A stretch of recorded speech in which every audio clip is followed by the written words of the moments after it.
So if you want to start a business in Dubai or the UAE, you should know that in general, you have two types of companies you can create. You either have the option to create a Dubai Mainland company, or you have the option to create a free zone company. And understanding the difference between both is extremely important for anyone who wants to start and run a business in Dubai in the UAE. And the reason for that is because UAE Mainland and free zone companies both have completely different purposes. They both have completely different pros and cons, have different benefits and downsides. And it's important to pick the right type of company that will help you achieve your business objectives. So that's why in this video I'm going to discuss the difference between a Dubai Mainland versus a free zone company. I'm going to discuss what are the pros and cons and the benefits and downsides of both. And I'm going to discuss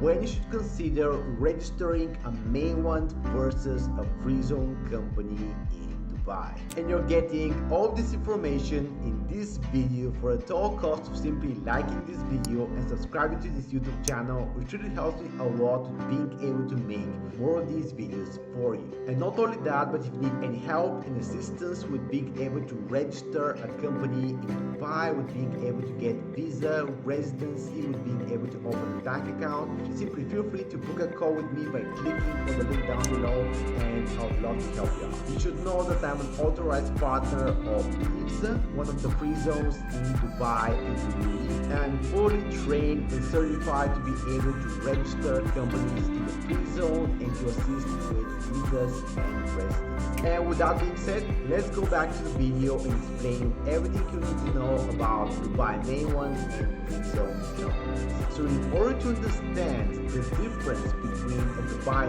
Mainland versus a free zone company, first of all, you should understand exactly what free zones are.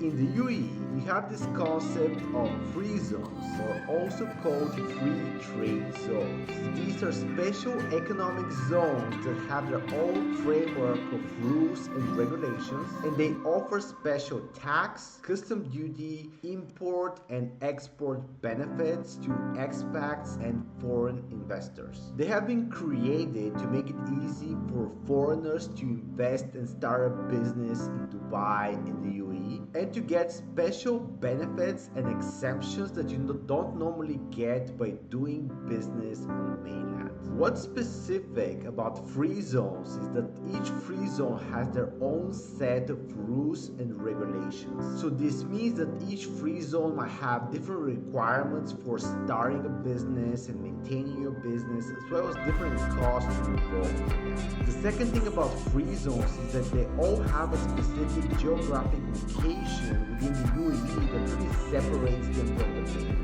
Currently, in the UAE, there are more than 40 free zones, and in Dubai alone, there are more than 25. You have to keep in mind that not all free zones are in Dubai. There are also free zones in Abu Dhabi and all the other Emirates. The other thing about free zones is that most of them are specialized in a specific industry or type of activity. For example, the Dubai International Financial Center is a free zone that specializes in finance. The Dubai Media City is a free zone that specializes in media and content production. Dubai Internet City is a free zone that focuses on tech. Dubai Multi-Commodity Center is a free zone that focuses on trade and commerce, and so on. At the same time, in Dubai, you also have free zones that are not dedicated to a specific industry and allow you to have all types of business activities. For example, with IFSA, which is one of the free zones in Dubai, you have all types of business activities.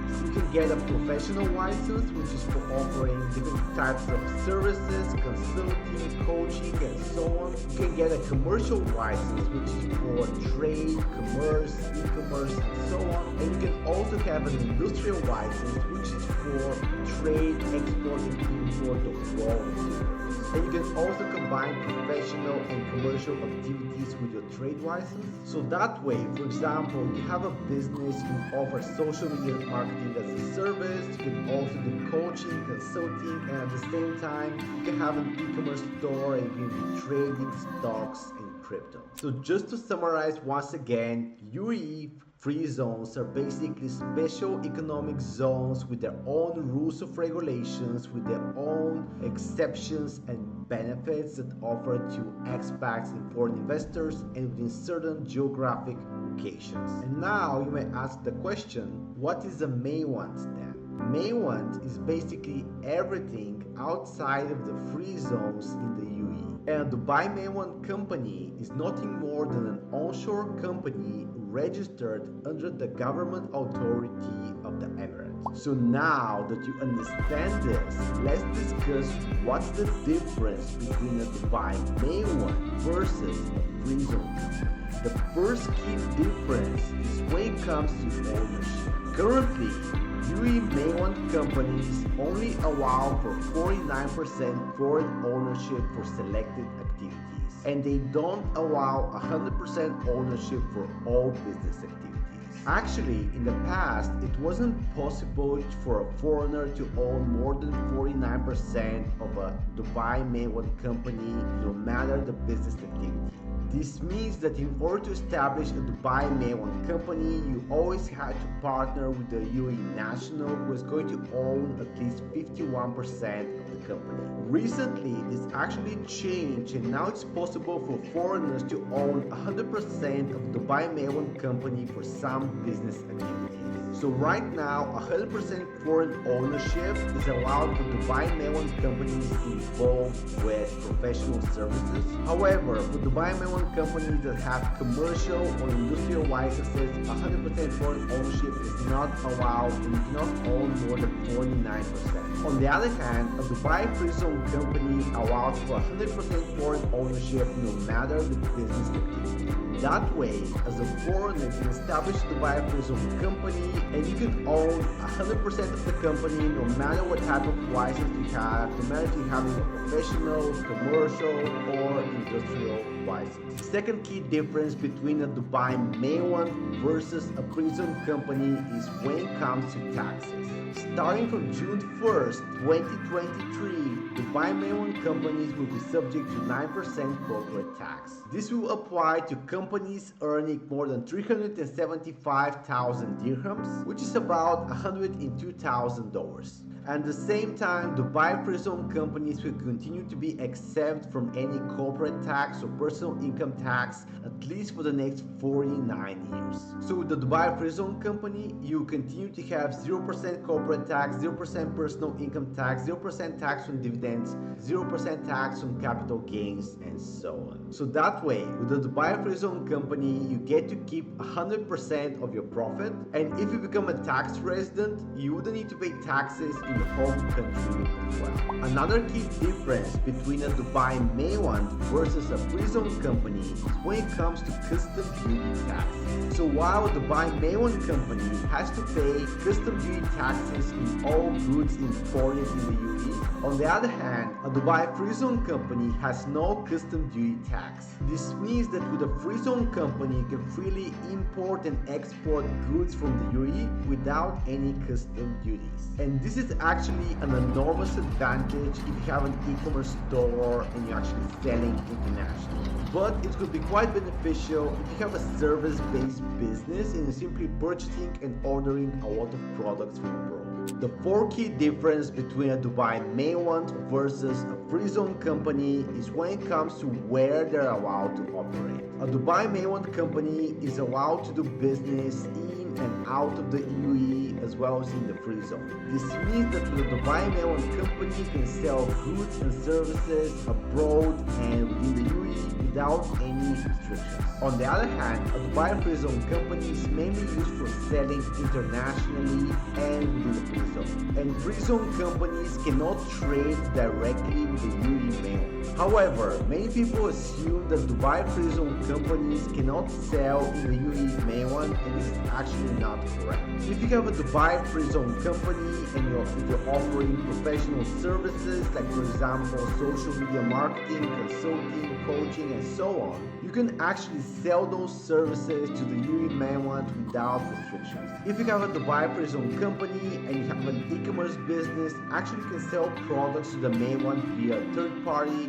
like a logistics company. The fifth difference between a Dubai Mainland versus a free zone company comes down to the type of trade license as well as the business activities they can have. For a Dubai Mainland company, you can choose among one of the following trade licenses. Professional license, which is for businesses offering professional services, consulting, coaching, and so on. Commercial license, which is for businesses dealing with trade, commerce, e-commerce, and so on. Industrial license, which is for businesses dealing with export and import of raw materials. And tourism, which is for travel agencies dealing with inbound and outbound tourism. On the other hand, for a free zone company, you can choose among one of the following trade licenses: professional, commercial, and industrial. And as you can see, what's missing here is the tourism license. Even though with IFZA, which is one of the free zones in Dubai, you can get a professional license as a travel agency as a business activity. The sixth key difference between a Dubai Mainland versus a free zone company is when it comes to the requirement of an office space. For a Dubai Mainland company, office space is required for most business activities. And the size of the office is based on the size of your company, the type of business activity, as well as the number of visas that you have. On the other hand, for a Dubai free zone company, office space is not mandatory. With IFZA, you'll be required to have an office space only if you have 4 or more visas. And the seventh difference is when it comes to visas. With the Dubai Mainland company, your number of visas will depend on the company's structure, operations, and size, while with the Dubai Free Zone company, your number of visas will depend on the free zone. Important thing to keep in mind is that with the Dubai Free Zone company, you apply for visas directly from the free zone. So when you register a free zone company in Dubai, you apply for visas and you get residency at the same time. And later, if you need more visas for employees or family members, you can get them from the free zone as well. And now that we covered what's the difference between a Dubai Mainland versus a free zone company, let's discuss when you should actually go with the Mainland company in Dubai and when you should actually go with the free zone company. The first thing to consider here is where you're going to sell and where is your market. If you're only going to sell internationally and outside of the UAE or within the free zone, then it makes sense to register a free zone company. However, if you're going to sell in the UAE, then it's going to depend on the type of business you have. If you're going to offer professional services, then you can go with the free zone company. If you're going to get involved with commerce and e-commerce, actually you can set up a free zone company and sell in the UAE via a third party like a logistic company. I would say in most cases, a free zone company will be better with a few exceptions. But for some business activities, it might be better or even required to go with the Mainland company in Dubai. For example, if you want to open a physical store on the Mainland, you want to get involved with tourism, construction, real estate, you want to open a restaurant, start an Airbnb business, and so on, then in this case, it makes sense to go with the Mainland company. The second thing to consider is if you care about paying taxes. So if you want to be paying 0% corporate tax, then it makes sense to go with the free zone company. However, if you don't mind the 9% corporate tax, you can still go with the Mainland company. The third thing to consider is, do you really care about custom duty taxes? So if you want to be free from custom duties on import and export, then it makes sense to go with the free zone company. Otherwise, you might go with the Mainland company. Another thing to consider is, do you want to own 100% of your company? In this case, it's better to go with the free zone company, especially if the business activities that you want to do don't allow 100% ownership of a Mainland company. And the last thing to consider is the office space. If you want to have a business in Dubai but you don't want to have any office space, it makes sense to go with the free zone company. Otherwise, you might get a company in the Mainland, but also you can get a company in the free zone because free zones actually have great offices as well. And with that being said, if you need any help with registering a company in Dubai, with getting visa, residency, opening the bank account, feel free to contact me by clicking on the link down below, and I would love to help you out. And also, you can go right here and watch my video on how to set up a Dubai Free Zone company. And with that being said, I hope you guys enjoyed this video. And